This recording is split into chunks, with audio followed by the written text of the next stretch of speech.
আসসালামু আলাইকুম। আশা করছি সকল আপুরা অনেক ভালো আছেন। দীর্ঘ অনেক দিন পর চলে আসলাম আপনাদের মাঝে একটি কাটিং নিয়ে। আজকে আমি কামিজ কাটিং করে দেখাবো। তো এটা হচ্ছে একটি লোন থ্রি পিসের কামিজের যে কাপড়টা সেটা। তো এটার মধ্যে হচ্ছে এই যে দেখেন, এই সাদা যে রংটা এটা এই দাগে দাগে কেটে আমাদেরকে হচ্ছে আগে সব কিছু ভাঁজ করে নিতে হবে। তো আমি হচ্ছে খুব দ্রুতই কাটিংয়ে চলে যাব।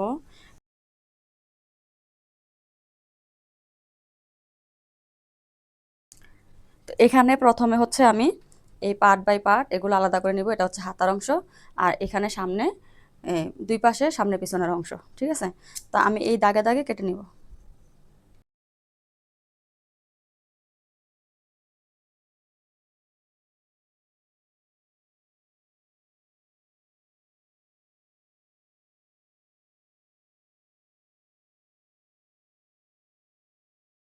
সামনের যে পার্টটা এই পার্টটা হচ্ছে দুই ভাঁজে ভাঁজ দিয়ে নেওয়ার পর দেখতেছি এই কাপড়টা অনেকটাই বাঁকা, ঠিক আছে। তো অনেকটাই বাঁকা, এখন এই বাঁকাটাকে আমরা কিভাবে হচ্ছে সোজা রেখে কাটিং ঠিকঠাক করে এবং কামিজটা যাতে পরবর্তীতে ছেড়ে না দেয় সেটা কিভাবে করব, এটা যদি আমি বুঝাইতে যাই তাহলে হচ্ছে অনেকটা কথা মানে আসে, অনেকগুলা কথা আসা পড়ে। তো এখন আমাকে প্রথম যেটা করতে হবে সেটা হচ্ছে এই যে দেখেন অনেক বাঁকা, অনেক অনেক বাঁকা, যেটা হচ্ছে আমাকে সোজা করতে হবে। তো এই সোজা করার হচ্ছে একটাই টেকনিক। এই টেকনিক হচ্ছে আপনার এই নিচের যেই অংশটা, নিচের যে পাইপটা এই পাইপটা হচ্ছে আমাদেরকে কেটে আলাদা করতে হবে। আলাদা করার পর হচ্ছে এটাকে দেখতেই দেখা যাচ্ছে অনেকটা বাঁকা। তারপর আমরা এটা কিভাবে কি করব দেখাচ্ছি।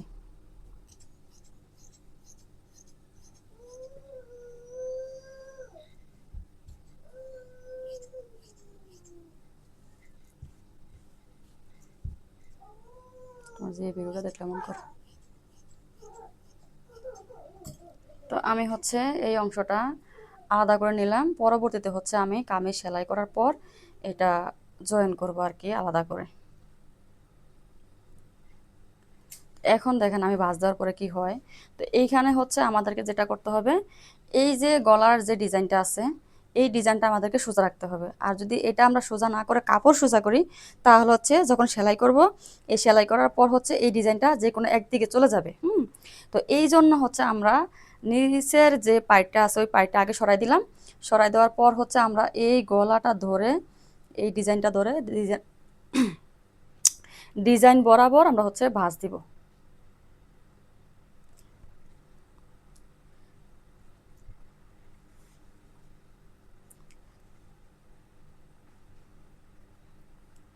এই বাস দেওয়ার পরে দেখেন অবস্থাটা এখানে কি পরিমাণ আঁকাবাঁকা হয়েছে। তো সেম যদি আমি নিচের যে এই যে কাটিংটা করলাম এটা যদি রেখেই আমি এটা সেলাই করতাম, তাহলে হচ্ছে এই এই ডিজাইনটা থাকতো না, হয়তোবা সেলাইয়ের ভিতরে চলে যেত, নয়তোবা কাটিংয়ে চলে যেত, মানে সমস্যা তো হতোই। তো এই জন্য হচ্ছে আসলে এই সেলাই জগৎটা এমন একটা জগৎ, আসলে কথা বলতে হয়, কথা না বললে হয় না। তো এখন দেখেন আমি এটা কিভাবে কাটিং করি আর কিভাবে সেট করি। তো এখন আমি এটা ভালো করে খুলে সুন্দর করে সমান করে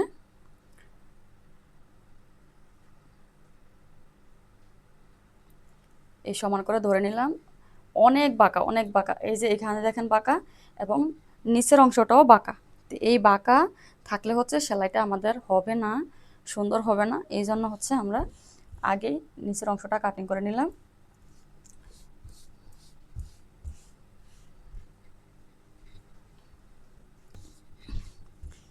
তো এখন হচ্ছে এই যে আঁকা বাঁকা অংশটা এই অংশটা আগে আমি সমান করে কেটে ফেলে দিব।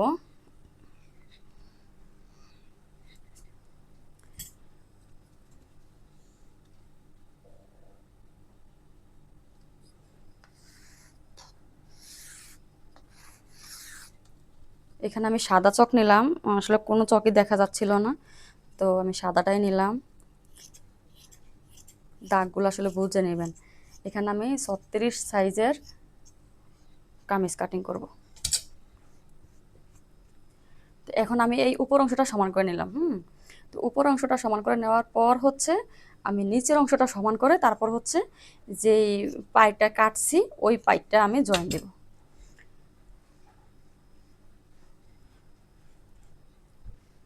এখন দেখেন আমার এই অংশটা সমান হয়ে গেছে। তো এখন আমি যেটা করবো সেটা হচ্ছে আমি এই যে মাপ নিয়ে নেব। তো আমি হচ্ছে 36 বডির জন্য এখানে 6.5 ইঞ্চি মাপ নিলাম, একটু লুজ হবে। তো এইখান থেকে হচ্ছে এটাকে নিলাম, আমরা পুট নিলাম। তো পুট নেওয়ার পর হচ্ছে আমরা এই 1 ইঞ্চিতে একটা মার্ক করে দিব। এখান থেকে আগে আসবে পুট, তারপর পুটের মাথা থেকে যাবে হচ্ছে মোড়ার শেপ। তো মোড়ার শেপের এখানে এই 1 ইঞ্চি আমরা বাদ দিলাম, পুট ডাউনে যাবে আর সেলাইতে যাবে। তো এখানে দিব আমরা, যেহেতু লুজ হবে 6.5 দিব, আর ফিটিং করলে 2 সুতা কম দিতে পারেন।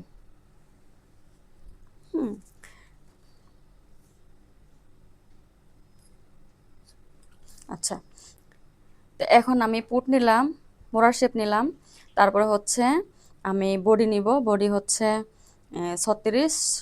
তো 36-এর 4 ভাগের 1 ভাগ হচ্ছে 9 হয়।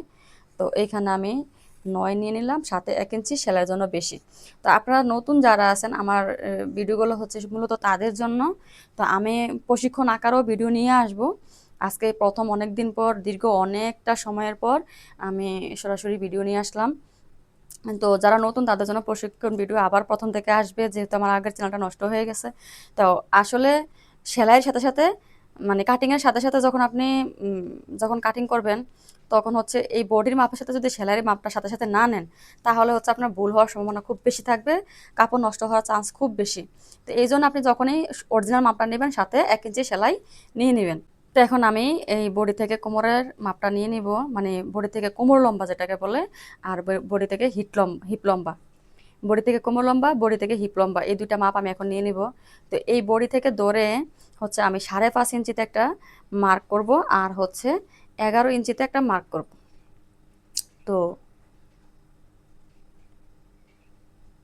11.5তে একটা মার্ক করব। তো এইখানে হচ্ছে এই 5.5 ইঞ্চি আর 11.5 ইঞ্চি যে মার্কটা, এটা হচ্ছে লম্বা বেঁধে নিচে আসবে। হ্যাঁ, আর তাছাড়া বডি বেঁধেও এই কোমরের লম্বাটা নিচে আসবে। তো এখানে আমি 5.5-এর যে মার্কটা করলাম, এই বরাবর হচ্ছে কোমরের মাপ নিয়ে নিব। তো কোমরের মাপ হচ্ছে 32। আমি 32-এর 4 ভাগের 1 ভাগ নিলাম। হ্যাঁ, 8 আর সাথে 1 ইঞ্চি। আর হিপ নেব আমি বডির মাপেই 36, 4 নং 36, সাথে 1 ইঞ্চি সেলাই। তো এইটুক পর্যন্ত হচ্ছে আমি আপনাদের দেখালাম। তারপরে হচ্ছে আমি নিচের ঘেরের অংশটা দেখাবো।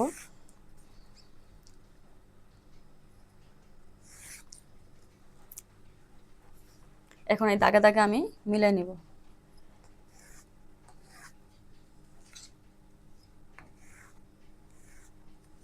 এটা হচ্ছে আমার যে মূল দাগ, মূল মাপটা, আর এটা হচ্ছে আমার সেলাই, মানে সেলাইয়ের পরে যে বাড়তি অংশটা এটা।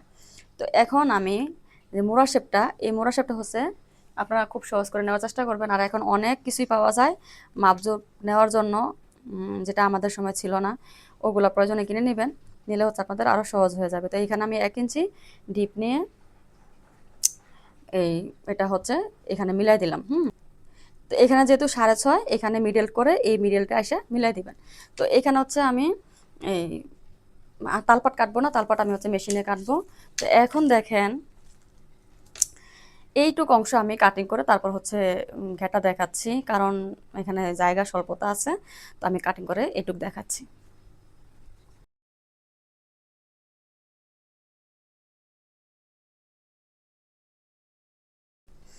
এখন দেখেন, আমি হচ্ছে এই পর্যন্ত হিপ কাটিং করলাম।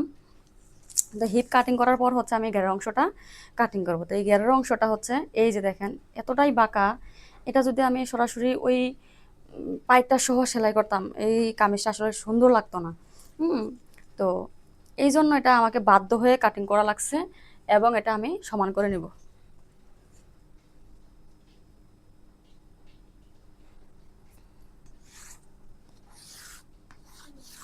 এইটুকু অংশ হচ্ছে আপনাদের লম্বা থেকে কমে যাবে।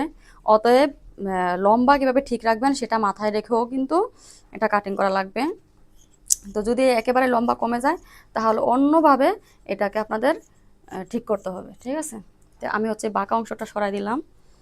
এখন দেখেন এই যে এটা, এই পাইপটা আমি এখন সুন্দর করে সমান করে নিব। এই হিপের সাথে হচ্ছে যেহেতু ৯, এই ৯-এর সাথে আপনি যত হিপই দেন, ১০ দেন, ১১ দেন, ১২ দেন, সমস্যা নাই, সাথে ২.৫ থেকে ৩ ইঞ্চি বেশি নেবেন। যেমন ৯, ১০, ১১, ১২, হ্যাঁ? তার বেশি দিতে গেলে হয় কি, বাঁকা হয়ে যায়। এই সাইডের অংশটা সেলাই করতে গেলে বাঁকা হয়ে যায়। তো সর্বোচ্চ ৩ ইঞ্চি পর্যন্ত ঠিক আছে। তো এইখানে আমি এই ১২ই দিলাম। ১২ আর হচ্ছে ১ ইঞ্চি সেলাই। ঠিক আছে? এখন আমি দাগটা মিলাই দিব।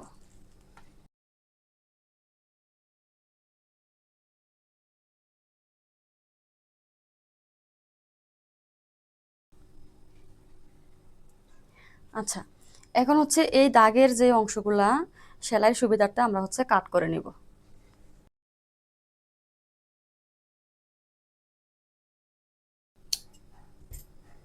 প্রত্যেকটা সেলাইয়ের মাথায় মাথায় আমরা হচ্ছে কাট করে নিলাম, যাতে সেলাই করার সময় সুবিধা হয়।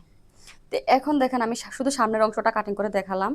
তো পিছনের অংশটা হচ্ছে আমি সেমভাবে আগে দেখব বাঁকা আছে কিনা। তো এটা যেহেতু সামনের পাটে বাঁকা ছিল, হয়তো পিছনের পাটেও বাঁকা থাকবে। আমি সেম টু সেমভাবেই আগে এভাবে পায়ের অংশটা আলাদা করব, তারপর হচ্ছে মিডল পয়েন্টে ভাঁজ দিব, দিয়ে হচ্ছে আমি এটা রেখে সেম টু সেমভাবে কাটিং করে নিব। তো